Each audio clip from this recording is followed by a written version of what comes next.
Now, EGTA is the international trade body for multi-platform TV and audio businesses. And a couple of weeks ago, I was lucky enough to attend their 50th anniversary conference in London, at which EGTA announced its new industry charter, which is effectively a mission statement for commercial broadcasters in an age of multi-platform TV and audio. So we thought it'd be a good idea to invite EGTA's Director General, Cathy Roberfoy, onto the podcast and delve a bit deeper into the charter and its objectives. So welcome to the podcast, Cathy. Well, thank you, Richard. Thanks for having me, and thanks for joining us in London. Now, the charter outlines 5 priorities, which are creating quality experiences, improving measurement, optimizing the buying process, proving impact and effectiveness, and finally an emphasis on ESG. We're going to discuss each of those in turn, but firstly, how did you determine these new priorities? What consultation process was used to come up with this mission statement for the next few years? Yeah, it didn't take us too long. I mean, EGTA at the moment is a network that comprises about 180 something members, both multi-platform TV and audio, as you just said, in 44 markets, and they have obviously they represent a very large diversity of realities, but there's also lots of issues that are common to all of our members. And those commonalities we identify usually through the activities that we run. We run a research center, we have a lot of conferences, etc. So the major points or the priority points to all of our members come out very clearly. We also ran a survey on the occasion of our 50th anniversary to identify priorities and opportunities and challenges for our members. So that was also a source of inspiration. Obviously, we spoke a lot as a team and we consulted with the board. We have a board of 25 members, which is quite large, but we wanted that board to be diverse enough to represent the diversity of our members. So we also asked them the question, what are your 5 key areas where you think we can achieve more if we join forces? And sort of 5 priorities came out very, very easily. Okay, so let's talk about the first one, which is really based around quality experiences. We'll make by the way, a link available with the podcast so you can read the document in more detail. But yes. How do you define what quality is? And is this aligning with Barb's Fit for TV concept? If I may say, when we speak about quality, obviously TV and radio, but TV is known for the quality of its content. But when we say quality experiences, we don't just refer to the quality of the content that we put on air. It's just the quality of the experience, as it says in the title, and it's the quality for both the viewer and for the advertisers who trade with our TV members. So by quality, obviously, from the viewer's standpoint, we mean quality content, obviously, in a brand safe environment. We mean also an enjoyable experience where the frequency of advertising is under control, where, if possible, elements of contextualization are integrated, and basically where the content meets the viewer's expectation. That does mean an evolution in terms of adapting to diverse audiences. It does mean taking into consideration the fact that the content that is being watched these days is not just on the TV set in the living room, but across all the platforms where TV content can now be watched. And it is important that the experience across those platforms is enjoyable, is smooth, and is taken into consideration and improved by all possible means. So from a viewer point of view, yeah, definitely. And in terms of quality content, yes, we do abide by the definition of Fit for TV recently put forward by Barb. We think it's a very good one, and that's basically what we have in mind too. But there's also the quality of the experience from the advertiser's standpoint, who want to put their advertising into our content and into our properties. And we think that the experience should also be a qualitative experience, i.e. appearing in brand safe, curated content where there is ad clearance before any ad is put forward, etc., making it easier for them to buy, but that's the object of another chapter. So it really is qualitative experience in a very broad sense. So it's really about 3 things, isn't it? It's about the content, it's about the advertising, but it's also about the way they fit together to create the whole user experience. Exactly. And one of the things that is not to be forgotten with TV and audio is also the importance we grant to the local realities. As I said, we are in 44 markets.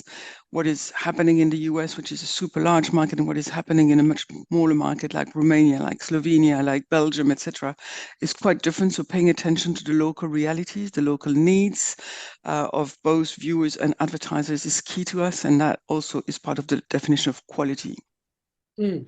You mentioned local local players and also regional players. It's interesting that some of the global platforms like Netflix and Amazon are now starting to join trade bodies like Thinkbox in the UK and subscribe to the industry currencies because they do fit into that definition. I think in your new charter, you put out an open invitation to, I think you phrased it, all industry partners who wish to join on us and on this journey and share our values. Do you think Netflix and Amazon could join EGTA one day?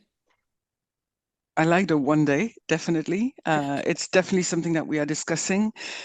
Because EGTA is both a marketing trade body, but also a lobbying trade body, we need to make sure that if we bring them in, we agree on enough points to justify that they are full members, but that we are getting closer and that they are part of the TV family as per our definition, definitely.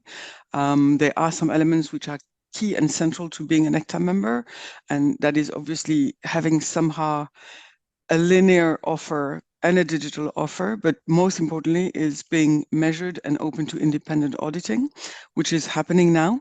If you take the likes of Netflix, they are joining Barb, they are joining the currencies, and as will and or as have others. So as long as that happens, then definitely the doors are more open than ever, and we'll find terms to bring them in the long run, I'm sure. So moving on to the second priority, which is a topic very close to our hearts at ASI, which is improving measurement. What are the specific priorities that EGTA has for measurement over the next few years? What constitutes good measurement as far as EGTA and its stakeholders are concerned? From where we sit as an organization, and specifically me and my team in our roles, one of our priorities is to make sure that we move forward and that we don't get hung on the past. But what equally important is that we uphold some of the values which are basically at the hardcore of the WFA North Star, i.e. those values of transparency and independent measurement and good quality data, etc., etc. So upholding those values is central to us.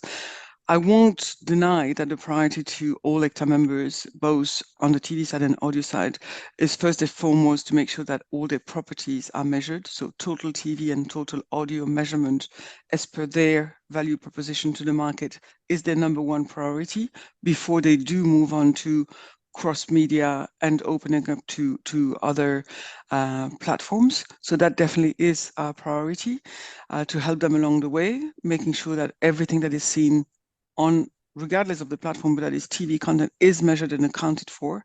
So that is our number one priority. Good measurement for me means that we are also moving towards more inclusivity in terms of bringing on board other partners. So that will be definitely a measure of success in the future. But for now, the priority is making sure that total TV is measured across all platforms, total audio is measured across all platforms, and that we make it easier on advertisers to get a picture of where incremental reach comes from, how each platform contributes to the result of a campaign, so that they have those figures to better plan and optimize their campaigns. Makes sense. I was wondering what the EGTA view. I've got to be careful because obviously we're in the middle of an election campaign in the UK, and obviously there's elections underway in France and some other European countries where people are talking about manifestos, and this isn't a manifesto to get elected. It's something that's been agreed by the industry. But I was wondering if there was a firm view on measurement needing to be a single currency or a one agreed sort of source of truth for the industry, because I know that you have a very useful knowledge sharing forum with SIM in the US, where you sort of share best practices, and certainly SIM is very much a supporter of the alt currency approach in the US, which is moving towards having 3 or 4 competing currencies. Does EGTA have a view on whether a good currency is a single currency, or are we going to be moving more towards people being able to pick and choose what currency they want, as the US seems to be? Yeah, I don't think anyone in the membership, at least speaking for myself, I don't want to speak on behalf of everyone, but I don't think we believe in the coexistence of multiple currencies when there is no way to align them and compare them. I'm just back from Cannes, and I heard comments from agencies and clients, etc., who are trading in the US and who were saying we are being given different numbers, and the gaps between those numbers are quite big. And we have no way of knowing how that relates to what we used to do in the past. So there may be a 20% gap between what we knew, what is coming now, but even the two numbers that are coming from alternative providers are different among themselves. So where is the truth? That makes it extremely complicated and slow. So we definitely believe that there needs to be cohesion. If we can get to a single currency, that obviously is the dream. Whether that is realistic or not, I'm not sure. What is sure is that we can't just measure audiences these days, and that is part also of progressing measurement, as we implied. It's audience measurement on the one hand, and it's the measurement of other realities such as performance and outcome and impact on sales and impact on results, etc., that also need to come along. So from that point of view, multiple currencies, yes. But if we're talking about audience measurement, strictly speaking, the more united and the better we can rely around one number, I think the safest it makes for, and the easiest it makes for all partners in the industry. Now, the next element of the charter is around optimizing buying processes, which is really about making it easier and frictionless for advertisers to invest in television and get the outcomes that they want. Yeah. One of the things you highlight that we're particularly interested in and will be featuring a lot at our conference is coming November in Venice is the need for greater clarity around definitions and standards, particularly when it comes to things like the definitions of phrases like impressions. Do you think that this relates back to a certain unclarity at the moment around how people are interchanging between impressions, impacts, contacts, devices, people, etc.? I know that you highlight that people-based measurement is a priority, which is Definitely. very reassuring. Mm-hmm. It's people over devices, and it's both content and advertising, by the way, to finish up on the measurement element. But on the making the processes, the buying processes easier, there's different things. And it's not just a definition around the words that are part of the measurement world, but it's also just simply what is TV? What is total TV? What is included when you say total TV figures? How do people define catch up? How do they define replay? How do they define video on demand? When they report numbers, if you look, and we do that every day at EGTA because we get numbers from all of our members all the time when we ask questions, we realize there's huge gaps in results when we talk about the VOD offer, for example. And people say, yeah, but in VOD, what do you include? What do you put in it? Do you include this and that and that? And we realize that all markets are trading in different ways. So that are already just agreeing on definitions of products or offers to the market. The concept of BVOD does not exist in the US, for example. So all these realities make it very, very hard. But the reality we come from is that our members these days are multi-platform TV, as the new name of EGTA indicates. That means they sell inventory across different platforms, and it's not easy for buyers. Some still have through the agencies to buy through their TV team, and then they buy the online properties through the online or digital teams within the agencies. They don't have one contact, they don't have one contract, they don't have one trading number. So simplifying that is a first step, obviously making it much easier. And then there's also the fact that because our members are diversifying the way they put their content out to the viewer and to the clients, it makes it extremely difficult to, I mean, they all develop their own tech solution to make it easy on them, but the tendency is that each broadcaster tends to have its own ad tech stack and its own vision and its own platform, and that makes it extremely hard on agencies and on clients as well. The agencies do the same. They each have their own tech stacks, and none of this is easy to connect. So we think we all need to make efforts, and we're willing to take our share of the work and of the responsibility in terms of making our offers and our tech stacks connectable to agencies so that we can speak the same language, the same tech language, and connect better, especially the data sets. We have a lot of first-party data, the agencies do too, the clients do too, and we need to do something so that we can, in a privacy-safe way, connect our data to make the offers richer and easier to make sense of. And then added to that, you've also got the OEMs, the TV equipment manufacturers building their own Exactly. advertising products as well. So it's becoming quite hard for advertisers to know exactly how to tie all these elements together. Exactly. You highlight that often TV and internet are still bought and sold in separate silos, which clearly increasingly doesn't make sense. I guess that also highlights the need for more collaboration potentially between bodies. I know, for example, the IAB has done a lot of work trying to talk about definitions between in-stream advertising and outstream advertising, for example. Mm-hmm. So do you think there's more opportunities for collaboration between different media in order to just make this whole process simpler? Yeah, definitely. I mean, it starts from within. So we already are trying to get members, even within one same market, sometimes to agree on definition and ways to go to the market.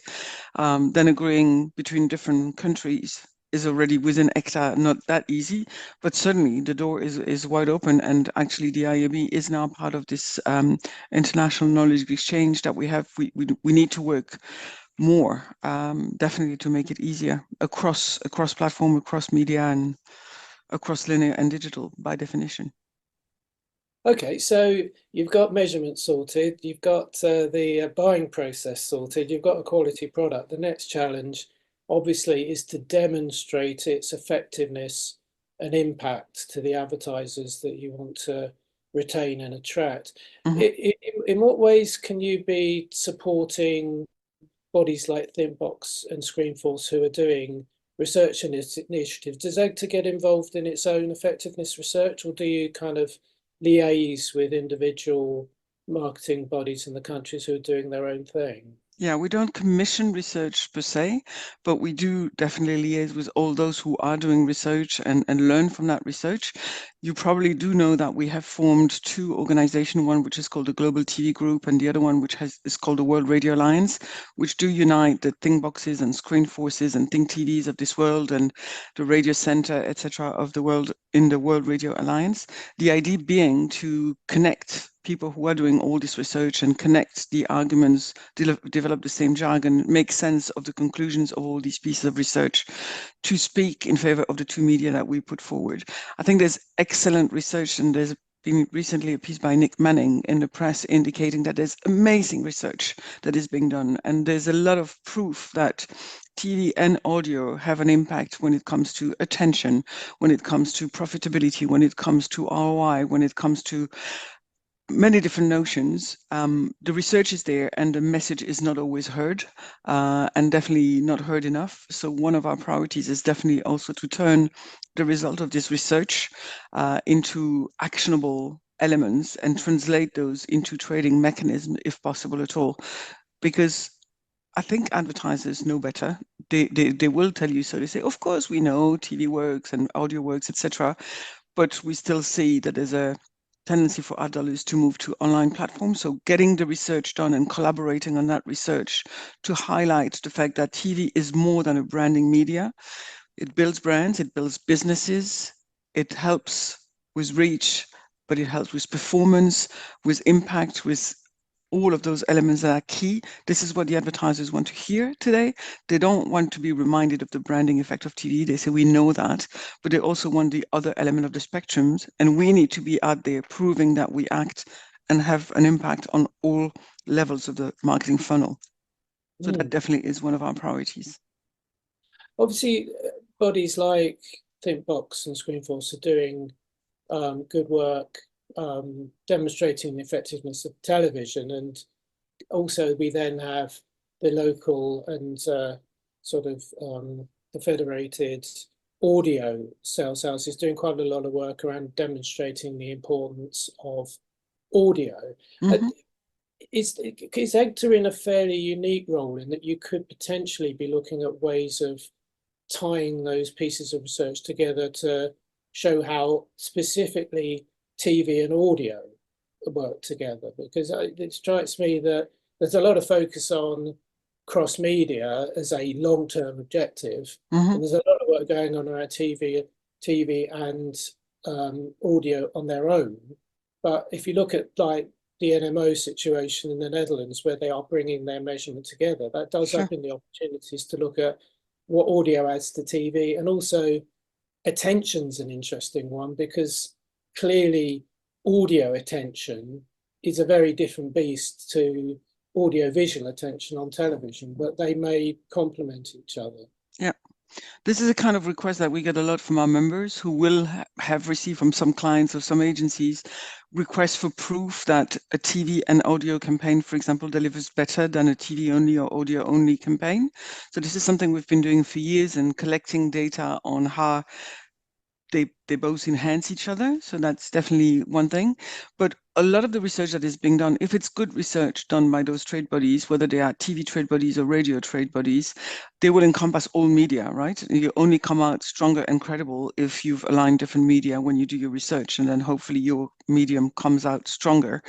And funnily enough, whether it's research from France or from the UK, etc., a lot of research where multiple media are considered, TV and radio come out quite strong on a certain number of elements, both ROI, attention, profitability. You can very easily see that the two kind of speak well with each other and talk to each other. So yeah, making that proof and making that link is quite an easy thing to do, especially as a lot of our members have both TV and audio inventory in their portfolio.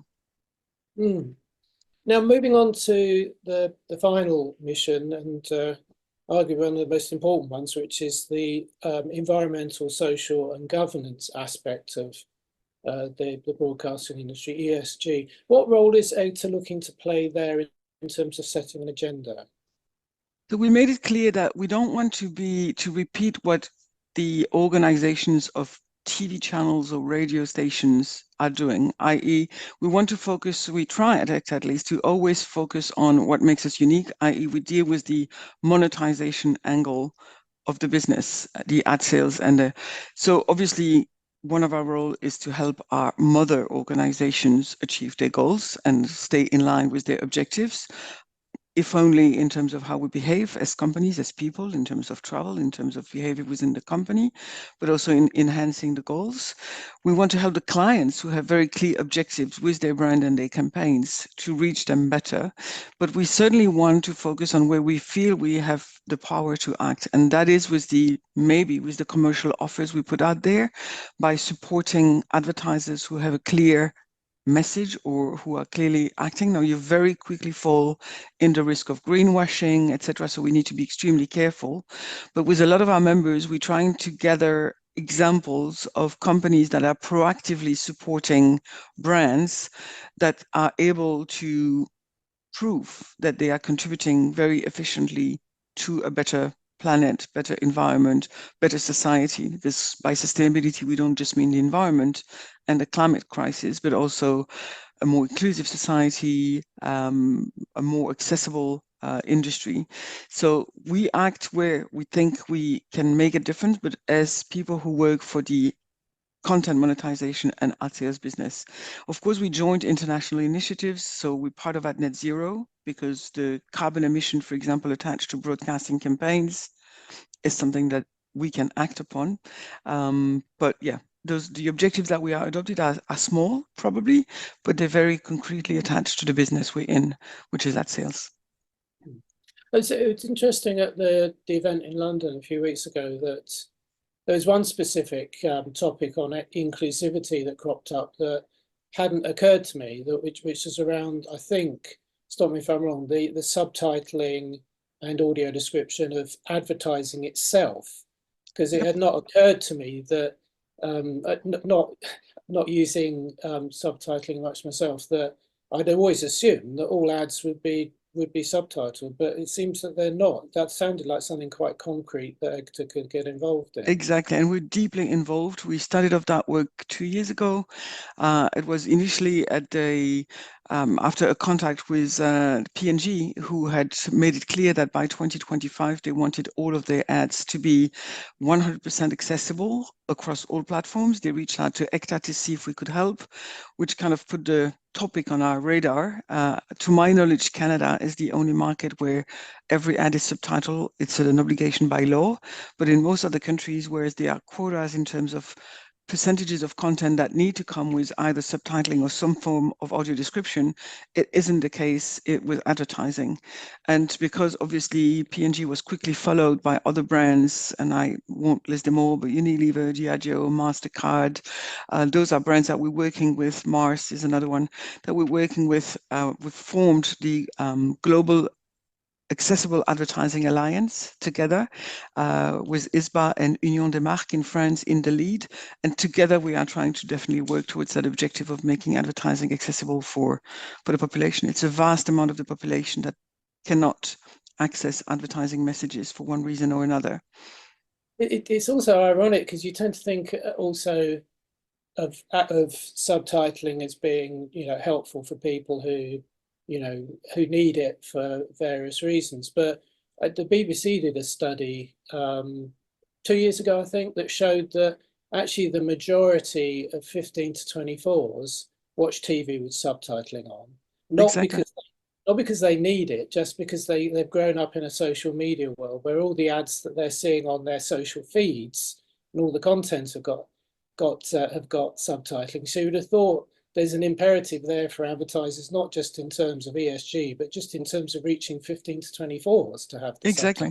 Exactly. And also, if you watch on your mobile phone in a noisy environment, you welcome the subtitles as well, because it may make your life easier. And then there's all people who have dyslexia or learning difficulties, etc. So it goes beyond just people that are hearing and viewing impaired. So, and we've come a long way already, and we keep plowing, and we'll continue to make improvement on that front as well. Well, finally, in formulating this new charter, what, as the Director General of EGTA, what makes you most worried about the future? What's the biggest challenge you can see for the industry, and what makes you, to end on a positive note, most optimistic about the future? Most worried, obviously, we're up against a lot of competitors, and when it's not one, it's another. Again, coming back for Cannes, the two words that dominated Cannes were AI and commerce media. It's another challenge or another opportunity. Take it as you want. There's always something that needs to be mastered. But it's the other side of the coin, and it's also what makes me very optimistic. It's the resilience that I see in the industry. People who are first driven by passion, who love their jobs, who love what they're doing, who love the industry. They're very protective of the TV and audio industry. The audio industry is having a boom and a renaissance. The TV industry is transforming radically. And whereas for many, many years, I felt people were reluctant, they were doing just enough of what they thought they had to do in digital to be seen as, not true dinosaur. Now they've moved with all their strength and passion into developing and reinventing the industry. So that level of passion and resilience for me is really, really nice to see. When I see the attendance in London for the 50th anniversary, the fact that the association is growing and continues to attract new members, because there's this sense that we can do so much more together and protect and build and develop and reconstruct what TV is and has to offer. I must admit that it makes me quite happy and optimistic. Yeah, I think that's quite an important distinction you make there, that there's been a transition from having to do digital to wanting to do digital. Exactly. Quite important mindset change. So thanks for joining us today. As I say, we'll make the charter available in the notes to our show. It's also going to help us form our thinking around key topics for our event in November. So thanks for joining us, Kathy. Sure. You're welcome, and thanks for having me. Thank you very much.